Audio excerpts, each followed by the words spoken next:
It's pretty good. It's pretty good. Yeah. If you have something. Yeah.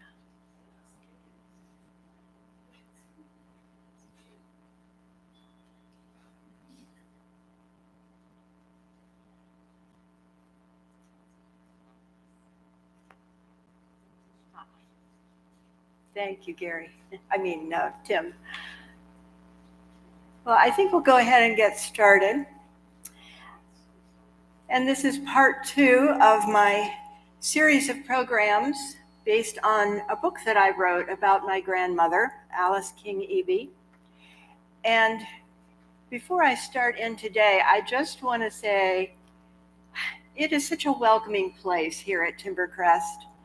And I mentioned last week that my connections with Timbercrest go way, way back through both my family and my husband's family. And it really does feel like a second home to me every time I come through the doors. So thank you for making me feel that way each time I come. I really appreciate it. And I appreciate you being here today. So the topic today is home. Not so much the physical structure, but what makes a home a home. It is a weighty word. It's one which carries both our realities and our dreams. Whether you have lived most of your life in one house or have occupied many different dwelling places, you know what home is. And how you define home is unique to you. There is an abundance of advice on how to build and furnish a house, but how do we make a home? It's a cliche, but true, that home is where the heart is, and only your heart knows what that means for you. When I began to research my grandmother's life, I thought about the many places that she had called home. For me, as a child, her home had always been the white frame house at 404 East 9th Street in North Manchester. Standing like a sentinel in front of the house was a tree with its trunk split down the middle by a lightning strike. Do you remember that, Mary? That funny shaped tree? Well, there were many, many stories that my cousins and I cooked up about that tree. And did it really have magical powers? Maybe. My parents would drive down from Elkhart for a day or two to spend with Grandma, and I would eagerly hop out of my parents' car and run up to the porch where my grandma stood with her arms open wide.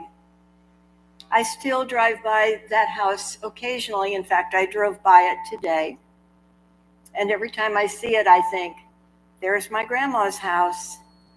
The house today is painted a pale yellow, and the big garden in the back is long gone, as is the split tree. Yet the memory of the days I spent in that house is part of what I define as home. Home for Alice, my grandmother, began in a log house on the Grisso farm in Laketon, Indiana. Home, as she later described it, was playing with her brother and sister in the pleasant garden, the large barn or the shady orchard, laughing with Grandpa, romping with her uncles, and having jolly times with her mother and grandmother and aunt. And so for her, home began as a gathering of family.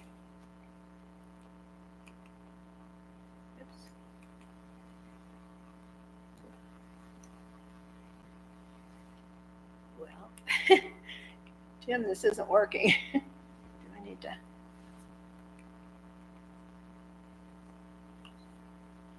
Well,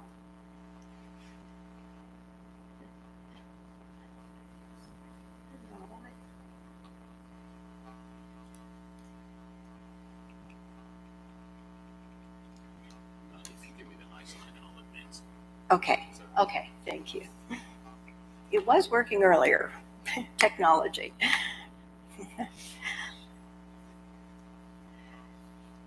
So while Tim is getting ready to advance to the next slide, I want to talk a little bit about the King House that was out at West Manchester.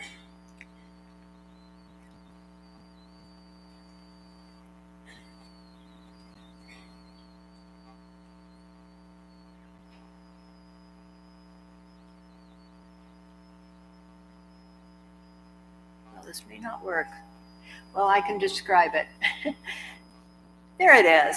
Good, thank you. This was the home of Daniel and Mary King. They moved there when Alice was 12, and so spent her adolescent years in this house. Amazingly, that house still stands out on State Road 114, west of town. It's been moved far back from the road. It used to be right by the road. And it's a little hard to see because there are trees in front of it, but it's still there. So when her family moved to the west side of Manchester, Alice's view of home expanded because the Amos Miller family lived across the road, and Alice found a lifelong friend there. Her name was Bertha Miller, later Bertha Miller Near. Some of you might recognize that name, and later Bertha Miller Near Stein. Okay. This is an old painting of the Acme School, and next to it is the frame building that was the West Manchester Church, or at that time it was just the German Baptist Brethren Church. This school was where Alice got her education as a young girl, and it really was what inspired her love of learning. And so I think she began to realize that home was more than family and friends. It was also engaging in learning, having curiosity about the world. And the church next to it was filled with her neighbors and extended family members. So church, school, and home formed a very tight connection for Alice. And just behind the church stood the Pleasant Hill Cemetery. And it was then and still is a place of serenity and rest, and one that later became the resting place for her parents, her sisters, her husband, a baby son, and many dear friends, and then finally Alice herself. Home was North Manchester, the town and countryside, the church and college. Her churches changed in appearance over the years. The white frame church at West Manchester became the brick church, which you can still see from 114. And then as she moved into town, she began to attend and became very active in the Walnut Street Church of the Brethren, which that building is the way that it would have looked for most of her lifetime.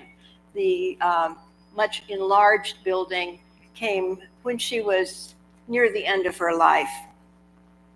She flourished here, yet her imagination took her to other places.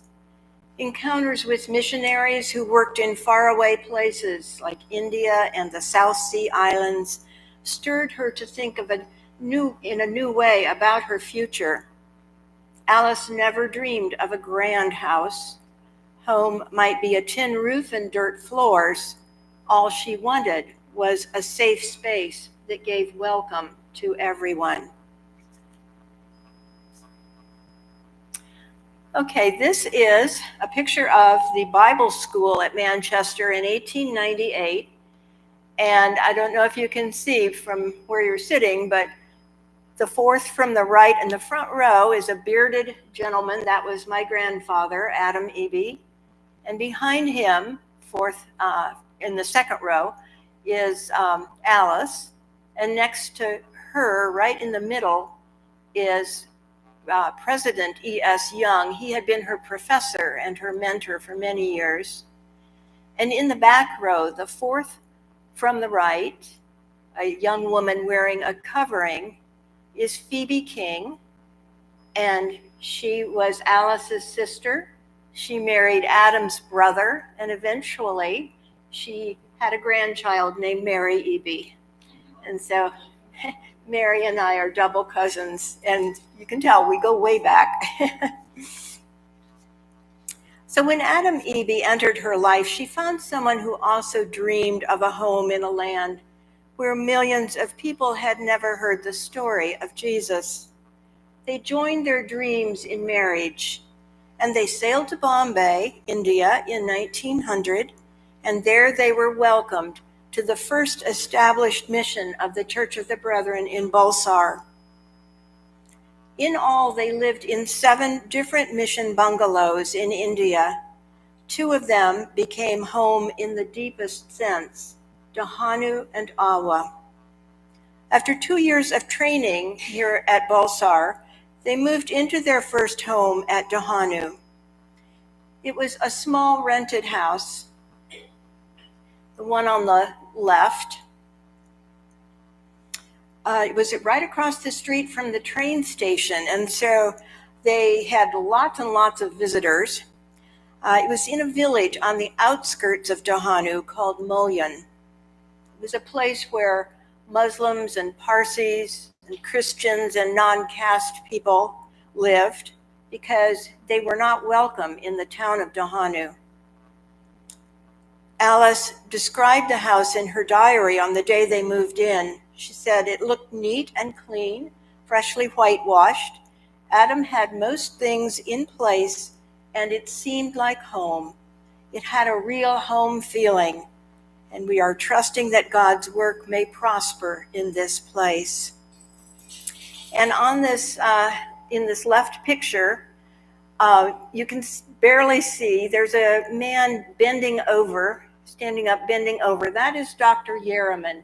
He was the first mission doctor for the Church of the Brethren mission. And he is distributing medicines.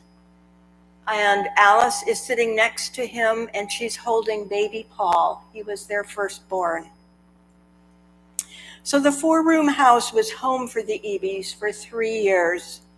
Living so near the train station, as I mentioned, they had many visitors and friends who came by looking for a place to stay overnight. Down came the spare bed, or maybe 2, from the attic. The rooms were tidied and food prepared. No one was ever turned away from the Eby home.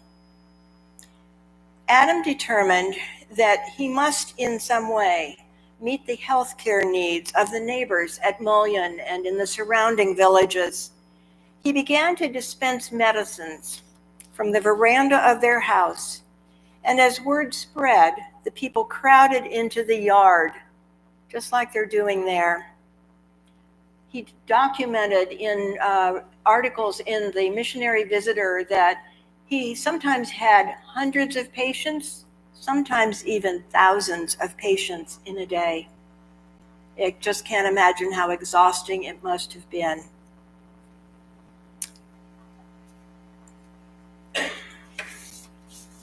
So 1 bedroom of the bungalow was occupied first by John Keshup, who was an Indian Christian helper, and then later by the doctor, Dr. Yerriman. They all shared the living room, dining room, and bathroom, and Alice and Adam slept in the 2nd bedroom, which also served as an office, and then later as a nursery for first 1, and then 2, and then 3 children, making for a very crowded room. Their 3rd child, Johnny, died in this house at Mulyan in 1905. He was 9 months old. He contracted malaria. His was the first death. and their neighbors comforted them in their grief. Still at Dahanu, they relocated to the village of Karadaho along the river. It was about 4 miles away from Mulyan. And you can see the picture of that bungalow. They began building a mission from the ground up. It became the home they lived in the longest, but also the one that was filled with sorrow and heartache. 3 more children died just after they moved into the unfinished bungalow in 1906. They contracted typhoid, 2 of them, and one was an infant who only lived for 1 week, a little girl. Another child, Ada, died of diphtheria in 1915 in a hospital in Bombay while they were still living at Karadaho.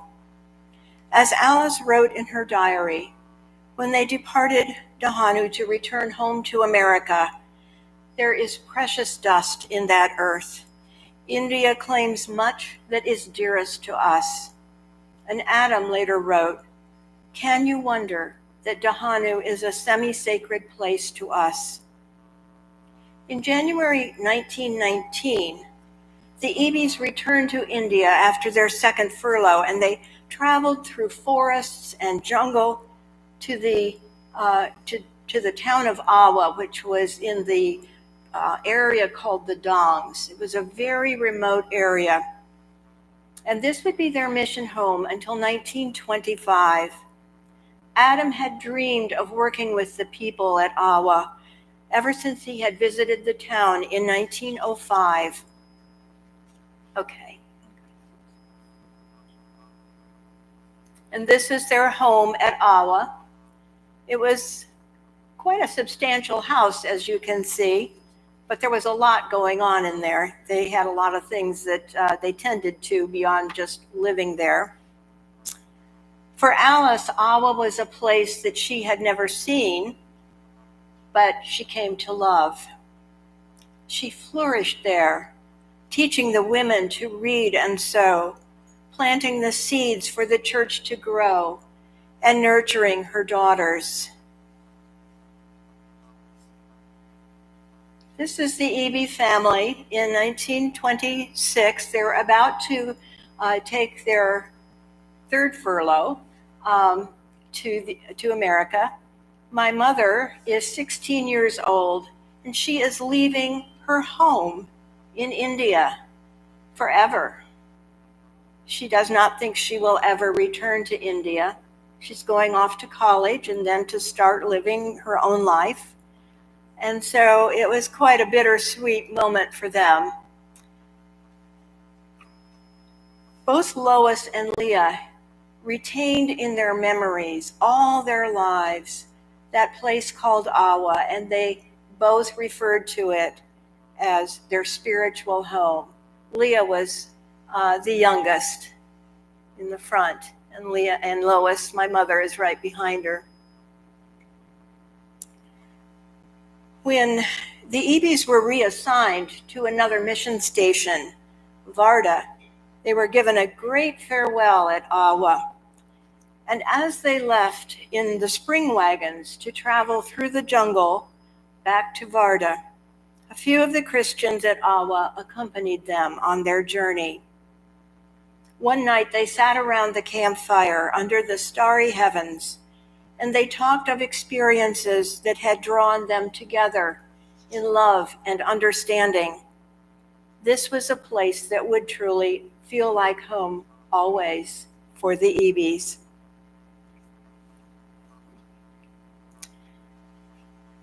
And this picture was taken in 1931, shortly before Adam and Alice returned to the United States to retire.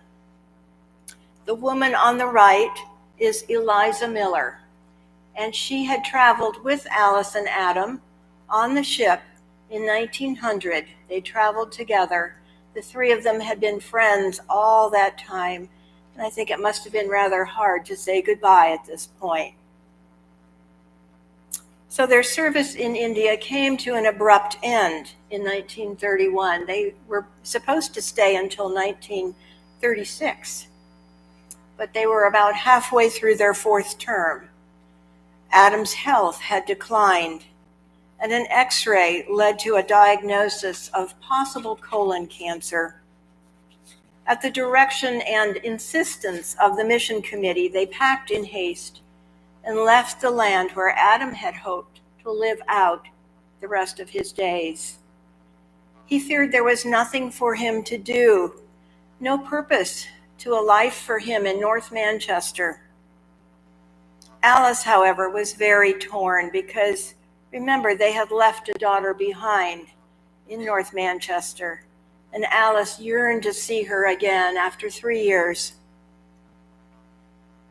So home for Alice was both the women in India that she held so dear and her dear daughter across the seas.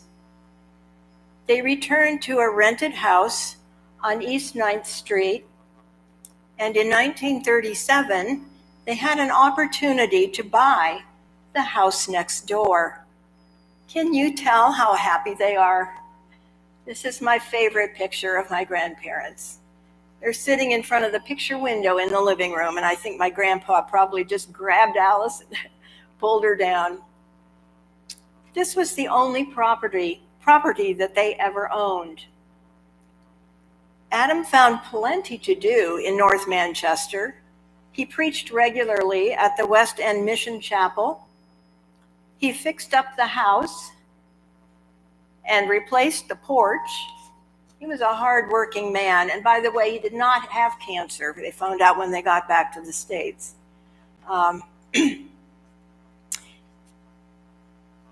He gardened, and Alice canned the harvest, and here they are standing with the garden cart, and the woman in the middle is Lillian Grissow, who is a cousin of Alice's, and she also was a missionary for many years to India.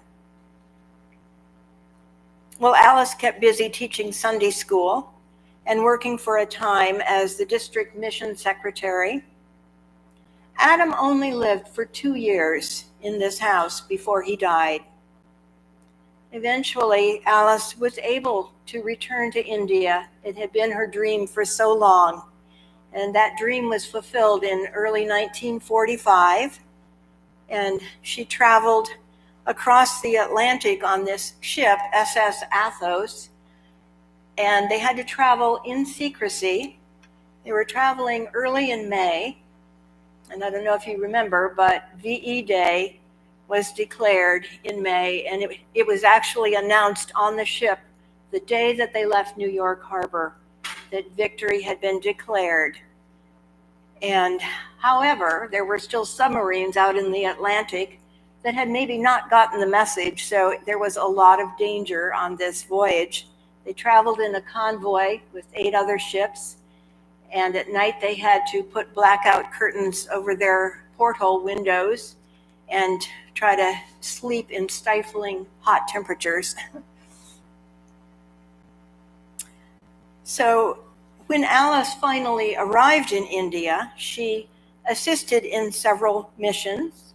She revisited the places that she had lived and attended the graves of her children, 2 of them at Bulsar, 2 of them at Karataho, and 1 in Bombay. And she renewed her close relationships with the Indian Christians. And here she is in the back, and she's surrounded by younger women, many of whom hold babies or children. And this was taken at Awa. She spent several months at Awa in 1946. And I like to think that maybe a lot of these women were the daughters of the women she had worked with 20 years earlier. It seemed like home, but not quite. When church leaders at Dahanu and Awa asked her to stay, she admitted being of 2 minds, writing that I can't both go and stay. Alice explained to her friend Kesherbai that we should not cry, but rather rejoice, because I have been privileged to return, and we have a better home where there will be no parting. So a heavenly home had always been part of Alice's belief system. It had never been in question. And she also expressed this deep sense of gratitude, which pervaded her understanding of home. Alice had new reasons for wanting to return to America. She had 2 new grandchildren, my cousin Jim and me, and she was eager to meet us. She also ached to see her daughters. But more than anything, I think she was eager to resume her independent life in North Manchester. When she arrived in 1947 in May, she learned that the couple who had been renting her house for 2 years had no plans to leave. Not only that, they informed her that she could not take legal action as a landlord because she had failed to register with the Office of Price Administration. My grandma was clueless. She didn't know anything about this. But she had no recourse but to wait while they promised to vacate by one date after another for 7 long months. She was homeless, or at least houseless. But the gracious and good people of North Manchester made a place for her in their homes. I can picture her walking from one friend's house to another, carrying her suitcase with her. She traveled to see family in Michigan, and she worked at Camp Mac for 2 weeks as a leader. She stayed with Lois's family for a few days, and then she'd move on to Leah's family. But she was always eager to get back to North Manchester, for it was her home, even without a house to live in. At last, in December of 1947, her tenants moved out, and she got her house key back. Here she is in 1951 in front of her house, and now you see she has something in front of her. She has a walker. She broke her hip in 1950, and it never healed properly.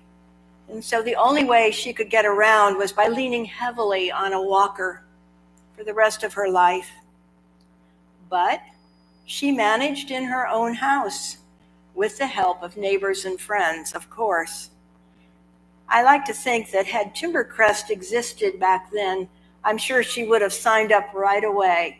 She would have been happy to live in a place that just as gracious and friendly and welcoming as Timbercrest is, that also offered her help. But instead, she had her house, and Mr. Landis, who was her neighbor across the street, plowed her garden and planted seeds for her in the spring. And then she tended it through the summer and reaped the harvest. She rode to church with the Hamers and the Garners, and other people offered her rides around town. She walked to the college to attend programs. She hosted prayer meetings at her house. She preserved food for the winter. She cooked meals for all who came to visit, and she enjoyed lively conversation. This picture is just exactly the way I remember her, in her kitchen with her apron. Perhaps she found the greatest joy in visiting shut-ins and friends, knowing that home was not one place or two, but something that she carried with her, a place in her heart full of memories and hope and love. She had hung a poem on the wall by her front door, "The House by the Side of the Road."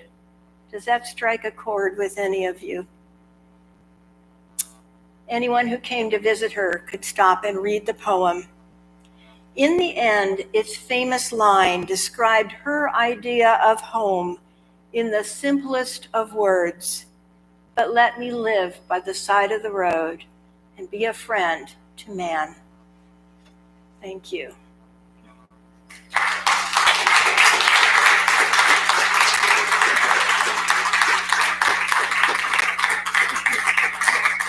Thank you all so much.